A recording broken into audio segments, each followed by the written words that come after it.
Tell me, how many expensive pieces of paper do you have? Sitting in a filing cabinet or maybe on your wall? Hey, how are you doing today? This is Jess from SixSpice and welcome back to another video of Success with Jess. This week I want to talk about university or college degrees and if you really need one to survive in the real world. Okay, this is coming from my personal experience, and I'm not dissing university or college because higher education is always a good thing. But this is what I'm talking about today is, do you really need one to really do what you love? So I was a good girl and listened to my mommy, and I went to university, and I went for 8 years, and I have 8 different degrees, diplomas, and certificates from a registered higher level university.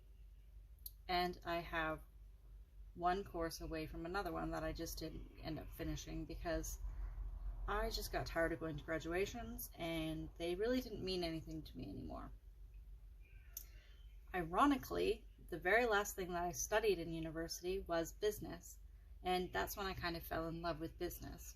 But it took me 8 years to get there, and the business certificate was the one that I never finished. Isn't that kind of ironic considering what I do now is business and I love it and I'm an entrepreneur and I work for myself? But what I really went originally to university for was to become a teacher. My mother worked in a school as a secretary. She's had the same job for over 30 years of her life, probably close on 35 years. I'm not sure exactly. And she still works there to this day as a secretary in a school. And from her perspective and from her life experiences, teachers had it the best, a lot better than her. And she encouraged me, with her knowledge of being a secretary in a school, to go and be a teacher so that I could have a better life. So in my university years, I did it pretty hardcore. So a typical semester of full-time studies consists of, at least at my university, 5 courses, which you do over a course of 4 months. So I did 3 to 4 semesters per year, depending on the summer. Sometimes I did beginning summer, like a beginner summer and an end summer semester as well. So I did about 3 to 4 semesters per year. In the summer, I would get about 3 courses done per summer semester, so I was averaging about 13 to 16 courses done per year.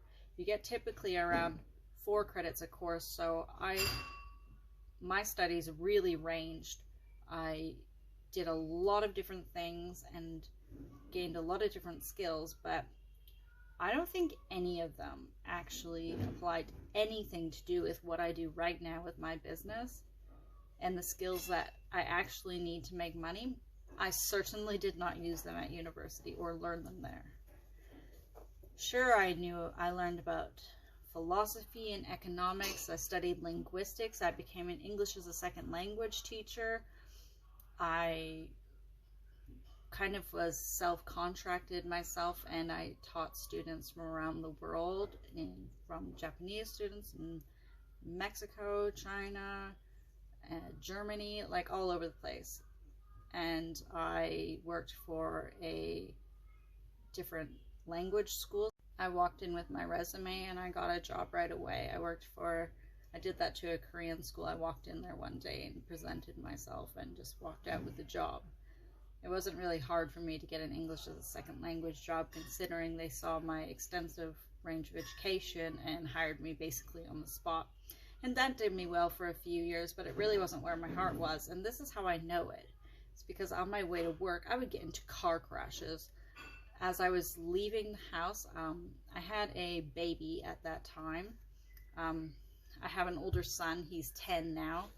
I had a baby at that time, and he would be with his grandparents or at daycare. And I really should have been at home looking after him, but I wasn't. I was out making money.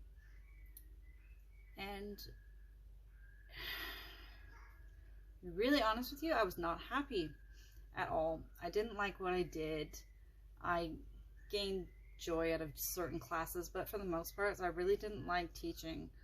I'm teaching now, but I'm kind of more coaching. I'm trying to share my life experiences so that you can learn from my mistakes and not do the same things that I do.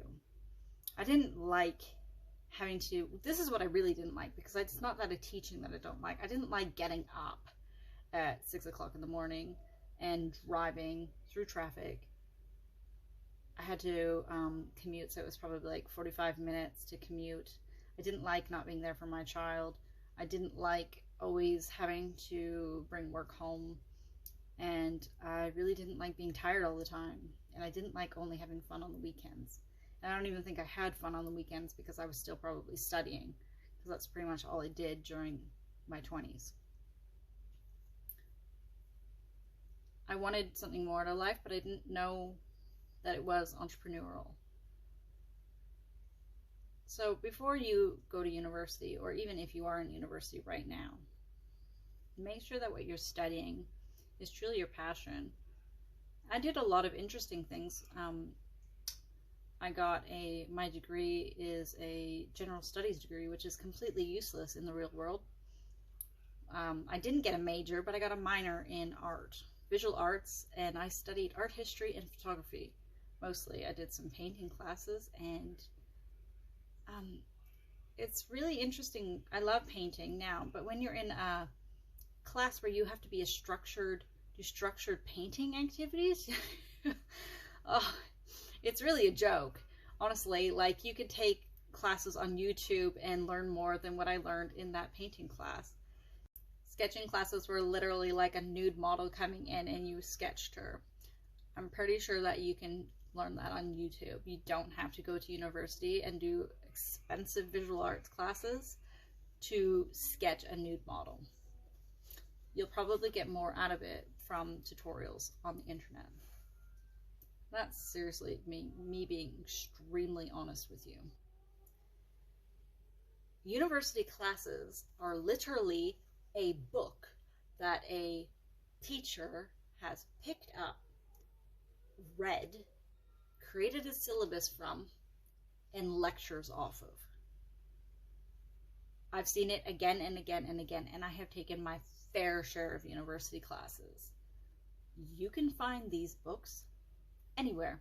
In a bookstore, some higher level education, they're out there. It's not just only reserved for university.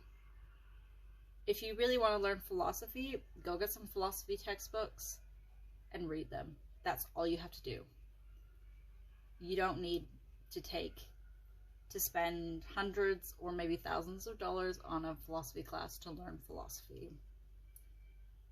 There are some specialized skills, of course, that are required for you to actually learn at university. Maybe I would suggest like linguistics. That was very useful to actually have a teacher, because to do the phonemes and different sounds like that was quite difficult. Probably something that would be harder. You'd need an expert to learn something like that. But really, I'm not sure where you would use linguistics, unless you want to make a career out of something. But if you're on this channel listening to me, that's not what you want to do. You're an entrepreneur, you're a small business owner, you want to make money, and linguistics is sure not the way to do it, because unless you plan on being a university instructor, I'm not really sure what else you can do with it. To sum up, what I'm trying to say is that really, to make some real money in the real world, because a beginner teacher makes $30,000 a year. Well, I made that already in my business, and I did not spend hundreds of thousands of dollars on my business training to make that kind of money, where that at least tens of thousands of dollars was required for my university degree and diplomas and etc. So you need to weigh it up for yourself, and you really need to follow your dreams and what you truly want to do, and not what your parents tell you you have to do, because you're going to save yourself a ton of heartbreak, car accidents. You know, you got to listen to what your guidance is. My guidance was telling me to quit teaching. It's not your It's not your path. That's not where you're supposed to go. And eventually, some good did come out of those situations, because a few years later I got some cash out of them and I was able to start my business with it. But you really don't want to get to the point in your life where you're getting into car crashes before you are listening to what your guides are telling you and your internal self is telling you. If you're in something you don't want to be in, get out of it. Get out of it before it gets bad. Get out of it before you get to the point where you have to be in car crashes and have sicknesses in order to get a message. You can listen to yourself and do what you truly want to do before it gets to that point. And even in business now, I am starting to evolve. And that's for another video where I'm going to talk about my burnout and how I'm restructuring my business to deal with that and tapping into a new energy flow to move forward with my entrepreneurial adventures. Because really that's all this life is. It's just an adventure. So let's make it a fun one and go where you want to go, not where you're told to go. Take that message and have an amazing week. I'll be back again next week for something new. Take care.